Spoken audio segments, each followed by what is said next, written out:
The Bree folk were always there, or so they say. The Lord of the Rings tells us that, according to their own tales anyway, the men of Bree were the original inhabitants and were the descendants of the first men that ever wandered into the West. This might put them somewhere in the same family as the Elf Friends or Edain, but I don't believe that. More like as not, they're some kind of nice, drunk, agricultural offshoots of some Easterling band or other. And most sources seem to put them in the same line as the Dunlendings, albeit separated by the centuries and made more fat and less warlike. We also learn from the Lord of the Rings that their home, the village of Bree, had some 100 stone houses along with a few hobbit holes for good measure. Of course, all that really matters for most of us is that Bree-town holds a very special inn. It's time to find that merry old inn and see what the ins and outs and ups and downs of Bree have in store for me. It's Bree-town, and you are listening to Beneath Your Feet. I found my love by the gasworks croft. Dreamed a dream by the old canal. Kissed my girl by the factory wall. Dirty old town, dirty old town. Clouds adrift and across the moon. Cats and dogs prowling their beat. Springs a girl in the streets at night. Dirty old town, dirty old town. Dirty old town, dirty old town. For those of you who only ever saw the movies, the images in your brain of Bree show a dark, rainy, haunted-looking place full of belching Peter Jacksons, swarthy, suspicious men, and inns with floors slick enough to send Elijah Wood flying to the ground. I never thought it a fair interpretation of the Bree of the book. The real Bree is a very nice place. Imagine your old English grandmother's house expanded to the size of some Jane Austen village. It doesn't change, it's uncomfortable with the idea as a whole, in fact, and is pretty much always glad to see you. In fact, that's probably the only way the sleepy village survived the long dark years of the Second Age and the costly wars of the later kingdoms of Arnor. So here I am at one of the main gates of Bree. In addition to its resistance to change and initial acceptance of the other races of Middle-earth, Bree is geographically well fortified. Looking up, I can see Bree Hill. To my left and right it runs, enclosing the village along with the great walls and hedge, not to mention the ditch surrounding it on the outside. Nestled safely in the shadow of the hill, hedged by the smaller hamlets of Coombe, Archett, and Staddle, set aside from the concerns of the rest of the world, Bree endured. Being the most westerly of settlements at the time of the War of the Ring, Bree is relatively safe from the wiles of Sauron. Sure, they have to beat back some dirty Southrons, but that's nothing compared to the beating endured by Rohan and Gondor so far away.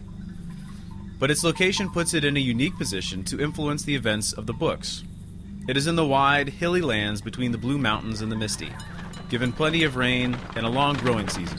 In short, it's like the Shire without the Shire. Speaking of which, I can't help but notice a few hobbits roaming around. Bree is said to be the only place in Middle-earth where hobbits and men, the big folk, live together in famous peace and harmony. More on that later.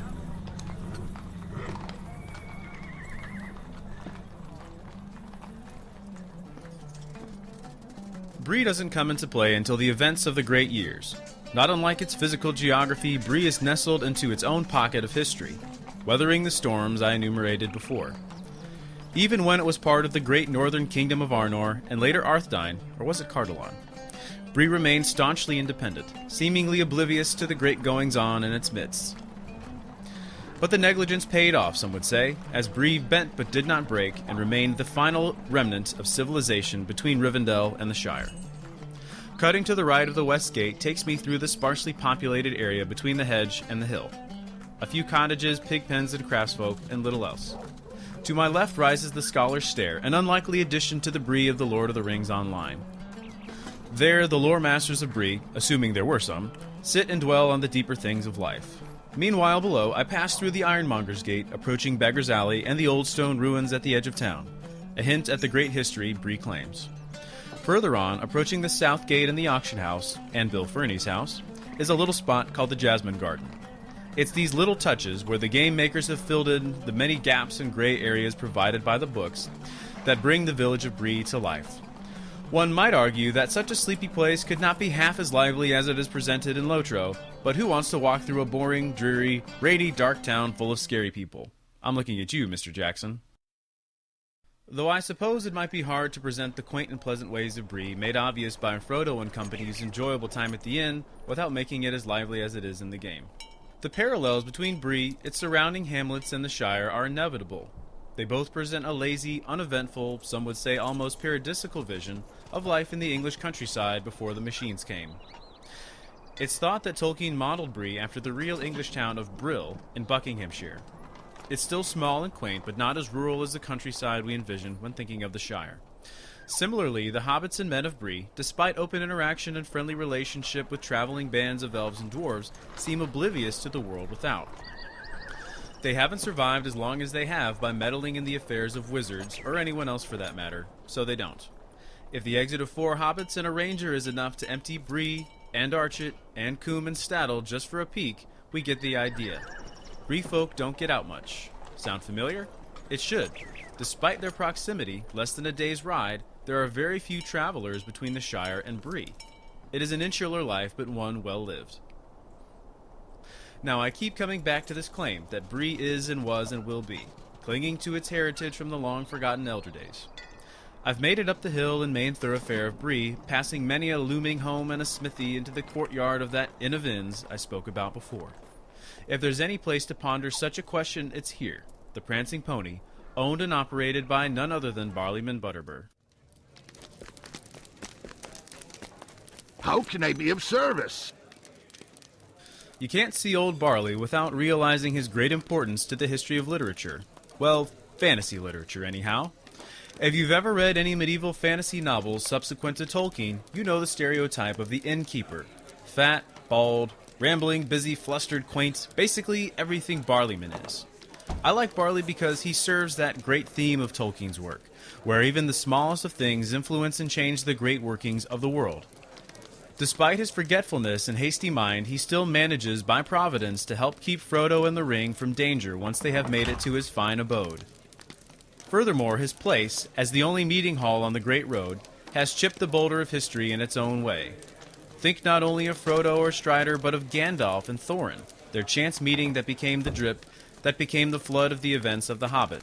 What better setting than this? So, after a brief welcome by the man himself, I am seated in the common room dwelling on the history of Bree. I'm reminded of Constantinople or Samarkand, cities in the primary world that rested at great crossroads of history. Be it the Silk Road or the intersection of civilizations, they thrived because they were stuck in. It's the same with Bree, but at a much smaller scale. It isn't nestled between the empires of East and West, it's just the only stop on a long road through danger from the dwarven halls of Erebor or the peaceful valley of Rivendell to the Shire or Thorn's Hall or the sea. Why? Because Bree folk endure. Not unlike their distantly related hobbit cousins, these Bree men seem to be cream puffs on the outside, but hard as mithril inside, just waiting for some threat or foe to waggle a sword at their easygoing lifestyle. So wherever its people came from, the village of Bree isn't going anywhere. King on the throne or no, the lights will always be on at the Prancing Pony.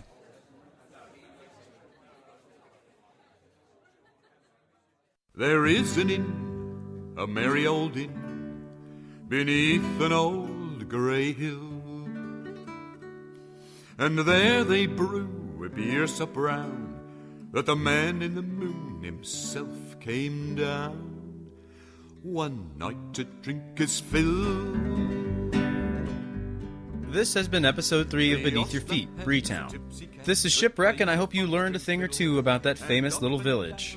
I also hope that all of you LOTRO players are enjoying the newly released Rise of Isengard expansion and clearing out the Gap of Rohan from all those White Hand orcs. I'd like to remind you to check out the website at lotrobeneathyourfeet.com, where you can subscribe on iTunes, follow me on Facebook, and subscribe to the blog. A quick thank you goes out to Fedamir and I Hate Zombies for their generous reviews on iTunes. Thanks, guys. I've gotten several comments for more podcasts, and while I'm flattered, I'm trying very hard to keep the releases to every other week. Not that the podcasts are so long and difficult to produce, but because I'm in a very busy time of life, and I've got a baby hobbit on the way. So I figured that if I can maintain a consistent schedule, then that's better than doing it every week, then dropping down to once a month, then back up, and so on. So thanks for the encouragement. Please keep your comments coming. And don't forget to submit any screenshots, short stories, poems, songs, tips, etc. at any time by emailing me, shipwreck@lotrobeneathyourfeet.com. Next episode, I'll be branching out into the waterful world of Lake Evendim, so check back next time when we go beneath your feet.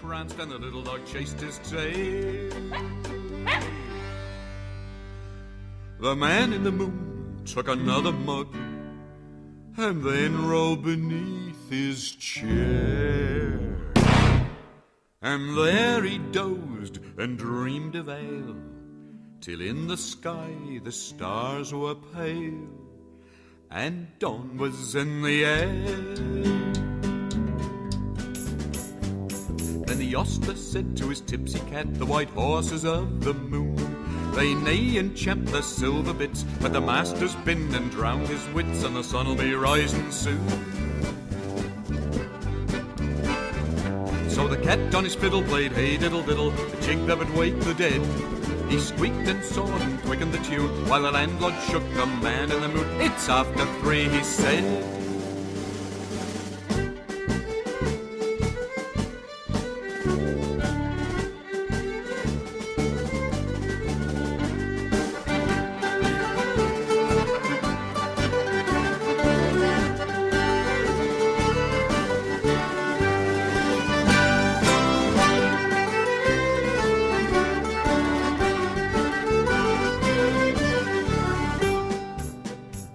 They rolled the man slowly up the hill and bundled him into the moon, while his horses galloped up in rear, and the cow came capering like a deer, and a dish ran up with a spoon. Now quicker the fiddle went diddle-dum-diddle, the dog began to roar.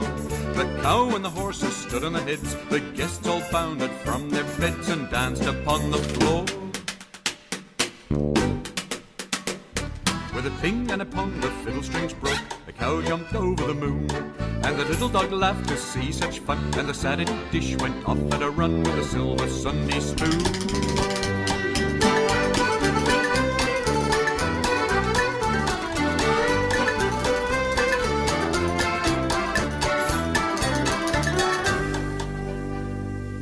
The round moon rode behind the hill as the sun raised up her head.